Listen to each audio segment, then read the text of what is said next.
Welcome to Tutankhamun and the golden age of the pharaohs. Over 3,000 years ago, ancient Egypt, one of the most powerful empires of all time. During its 18th dynasty, a young boy, just 9 years old, ascended the throne. His name was Tutankhamun. King Tutankhamun ruled Egypt for just 10 years, until his mysterious death at age 19. His life was but a very short chapter in the story of ancient Egypt. Yet today his name is legendary. Why? Because his tomb, alone among the royal burial places, lay undiscovered for over 3,000 years. Tutankhamun inherited a country in disarray. Enemy empires threatened Egypt's borders. Tut's predecessor, the Pharaoh Akhenaten, who may have been his father, created turmoil by replacing Egypt's many gods with only one, the Aten, or sun disk. Tutankhamun's plans to restore the traditional beliefs were cut short when he died unexpectedly at 19 years old. How he died is still a mystery. When British archaeologists stumbled upon the final resting place of King Tutankhamun in 1922, it was the first and only time in modern history that a sealed pharaoh's tomb had ever been found.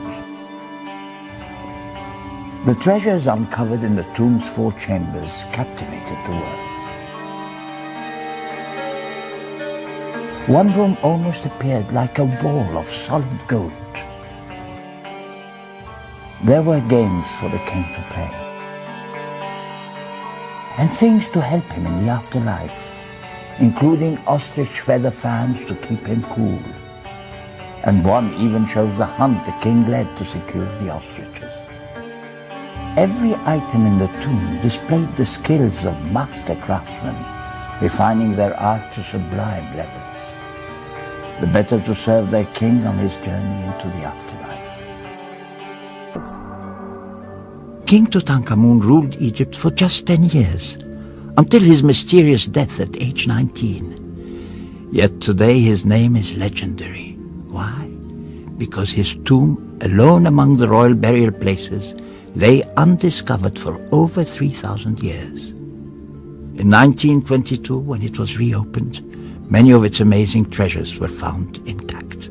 This large wooden shield from Tutankhamun's tomb was probably used on ceremonial occasions, since its delicate open-work decoration would offer no protection in battle. Here, Tutankhamun appears as a sphinx, wearing the double crown of Upper and Lower Egypt. Below the creature's paws, Nubian captives struggle, symbolizing Egypt's domination over that land. Fans were essential in Egypt's hot climate. Fan bearers would have accompanied Tutankhamun wherever he went, and the post of chief fan bearer was a prime one at court, partly because he always stood close to the king. This fan, found in Tutankhamun's tomb, once had luxuriant brown and white ostrich feathers all around its arched top. The golden fan plate depicts Tutankhamun hunting ostriches. The king stands in his chariot drawn by 2 galloping horses. He pulls his bow taut, aiming at an ostrich. This is Ptah, patron god of artisans and protector of Memphis, Egypt's ancient capital. Ptah's skull cap of brilliant blue faience contrasts with his face and body of glowing gilded wood. His tight-fitting costume has a delicate pattern of feathers. Ptah is often linked with a falcon funerary deity, and this identification may account for both the feathers and the mummiform shape. This statuette was one of many ritual figures placed in Tutankhamun's tomb to help ensure the king's welfare in the afterlife. Ptah had an especially important role to play in the funerary ritual. When a body arrived at its tomb, it was set upright and purified with libations. The mummy's mouth was then touched with special implements, while spells to restore its senses were recited. This ritual, known as the opening of the mouth, was linked with Ptah, and the ancient Egyptians believed that it helped revitalize the dead.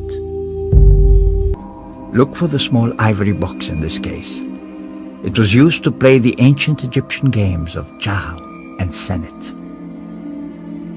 You played one of these games on the top of the box, then flipped it over and played the other game on the underside. The drawer contains 10 playing pieces and a bone-shaped dice. The hieroglyphic inscriptions list the king's names and praise his power and might. Rather off-putting if you're playing against him. Tutankhamun's tomb contained other game boards, some knuckle bones used as dice and gaming chips. The games would accompany him into the afterlife to keep him entertained. The ancient Egyptians believed that anything you put in your tomb would last forever. Artists in ancient Egypt created many works of art that never saw the light of day, like this game board. They were intended for the magical transition from life to afterlife. Inside Tutankhamun's alabaster canopic chest, 4 deep hollows held the miniature coffins containing the king's inner organs. This head is one of 4 that acted as lids or stoppers to seal the hollows. During Tutankhamun's funeral, the canopic chest was placed inside a 6-foot-high gilded shrine and brought to his tomb in the funeral procession. In these 2 cases, you see 2 very similar gilded figures depicting King Tutankhamun. Notice that one of the figures has a flat, angular crown. This represents Tutankhamun as the king of Lower Egypt, the Delta region.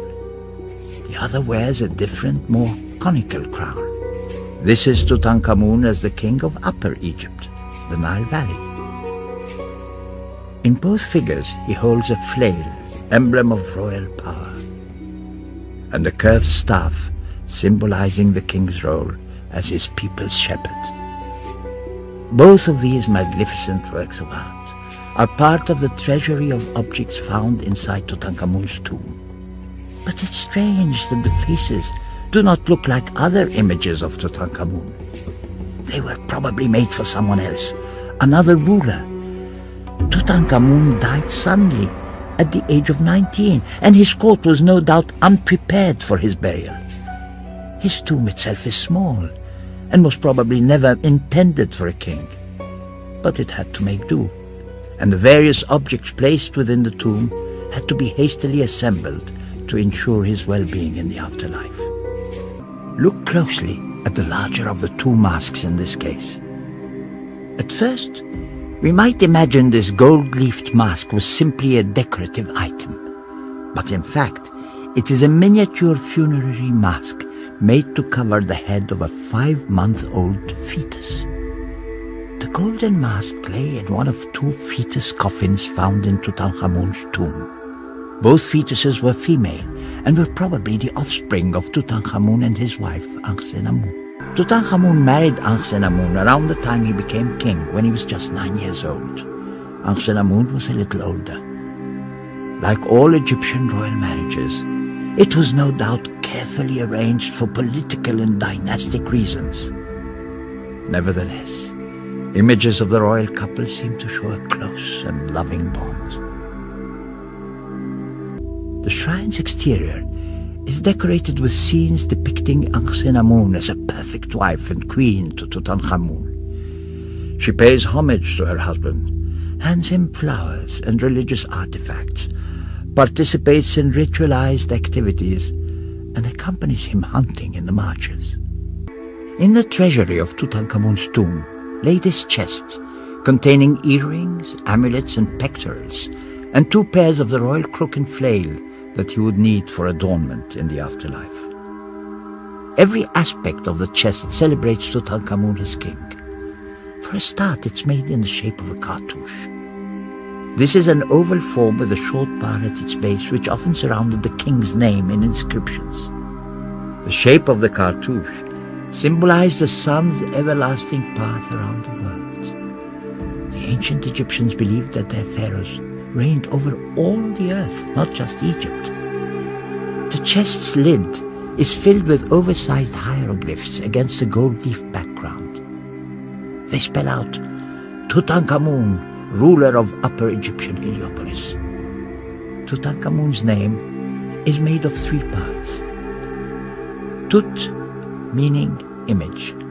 Ankh, meaning living, and Amun, the name of the chief deity. So together the name means image of the living God.